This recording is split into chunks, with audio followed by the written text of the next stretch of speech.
తూప్రన్ పురపాలక పరిధిలో గృహ మరియు వాణిజ్య దుకాణాల పన్నులు ఇష్టారీతిన పెంచినందుకు నిరసనగా తొలి మున్సిపల్ చైర్మన్ బొంది రవీందర్ గౌడ్ ఆధ్వర్యంలో మున్సిపల్ కార్యాలయం ముందు ధర్నా చేపట్టారు. అంతకుముందు తూప్రాన్ పట్టణం, రావెల్లి, పొద్దురజ్పల్లి, అల్లాపూర్, పడాలపల్లి, బ్రాహ్మణపల్లి, వెంకటాపూర్ గ్రామాల ప్రజలు అంబేద్కర్ విగ్రహం నుంచి మున్సిపల్ ఆఫీసు వరకు ప్లెకార్డులతో భారీ నిరసన ర్యాలీ నిర్వహించారు. అనంతరం మున్సిపల్ కమిషనర్ కి వినతి పత్రం అందజేశారు. ఇష్టానుసారంగా పెంచిన పన్నులను తగ్గించేందుకు పాలకవర్గం కృషి చేయాలని, లేని పక్షంలో ప్రజలతో కలిసి నిరసన కార్యక్రమాలను ఉధృతం చేస్తామని రవీంద్ర గౌడ్ హెచ్చరించారు. ఈ రోజు తూప్రాన్ యావత్ ప్రజానికానికి, యువతకు, మహిళలకు, వ్యాపార వర్గాలకు, అలాగే మీడియా సోదరులకు కూడా పేరు పేరున నమస్కారం తెలియజేస్తున్నాను.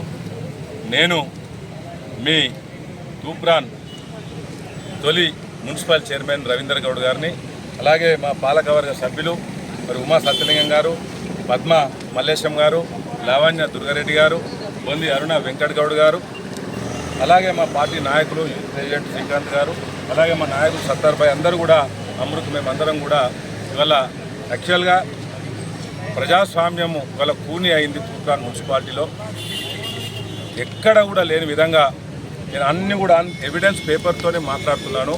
ఎక్కడ కూడా ఫేక్ కానీ, ఎక్కడ కూడా అబద్ధం కానీ మాట్లాడాల్సిన అవసరమే లేదు. ఎందుకంటే అడ్డగోలుగా హేతుబద్ధంగా వాళ్ళ ఇష్టానుసారంగా 300 ఉన్నది ఇవాళ ఎంత చేసిరంటే 20,000 రూపాయలు చేశారు. ఇవాళ 2200 ఉన్న ట్యాక్స్ను 77,000 చేశారు. అంటే 75,000 రూపాయలు పెంచారు.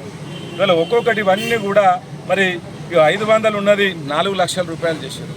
అంటే ఒక్కొక్క ఇంటి యజమాని నెలకి 7,000, 10,000 రూపాయల చొప్పున ట్యాక్స్ కట్టే పరిస్థితి వచ్చింది. ఇది తెలంగాణ రాష్ట్రంలో ఏ మున్సిపాలిటీలో కూడా లేదని ఈ సందర్భంగా తూప్రాన్ మున్సిపల్ ప్రజలందరూ కూడా నేను తెలియజేస్తా ఉన్నాను. ఎందుకంటే గత ప్రభుత్వము ఏం చేసింది, ఎక్కడ కూడా పన్నులు పెంచలేదు. ఇంకొకటి ఏమంటే నూతన మున్సిపాలిటీలకు, ఈ కొత్త మున్సిపాలిటీలకు, పురపాలక సంఘాలకు, ఇవి థర్డ్ గ్రేడ్ మున్సిపాలిటీలకు, గ్రేడ్ 3 మున్సిపాలిటీలకు 10 years ఎగ్జంప్షన్ ఉంటుంది. నూతనంగా ఏర్పడినటువంటి మున్సిపాలిటీలకు 10 సంవత్సరాల వరకు ట్యాక్స్ పెంచొద్దు అనేది కూడా గత ప్రభుత్వంలో తీసుకున్నటువంటి నిర్ణయము. మరి దీన్ని తుంగలో తొక్కి ప్రజలకు తీవ్రమైన ఆర్థిక భారాన్ని పేద మధ్యతరగతి వర్గాలకు, అలాగే వ్యాపార వర్గాలకు కూడా అడ్డగోలుగా ఒక 40,000 ఉన్న ఒక ట్యాక్స్ని 11 లక్షల రూపాయలు చేశారు. ఇక్కడ ఇదంతా ఎవిడెన్స్. ఇది ప్రతిదీ కూడా తూప్రాన్లో ప్రతి వర్గం ఇవన్నీ కూడా ప్రతి ఎవిడెన్స్ మేము ఇవాళ మేము ముందు పెడతా ఉన్నాం. కాబట్టి ప్రతి ఒక్కరు కూడా దీన్ని తీవ్రంగా ఖండించాల్సినటువంటి విషయం. దీన్ని కొనసాగించకూడదు. ఇది ఎక్కడ కూడా కనీసం మేము పాలక వర్గంలో సభ్యులంగా ఉన్నాం. మాతో కనీసం మాట మాత్రం కూడా ఒక చర్చ లేదు.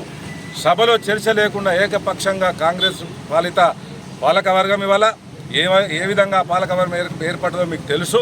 నేను దాని గురించి మాట్లాడదలుచుకోలేదు. ఎందుకంటే ఎవరేందో ప్రజలందరూ చూశారు, నాయకులందరూ చూశారో, టైం వేస్ట్ అది.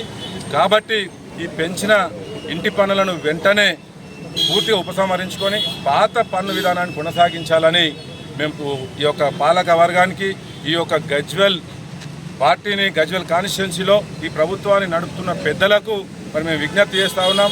ఎందుకంటే అలాగే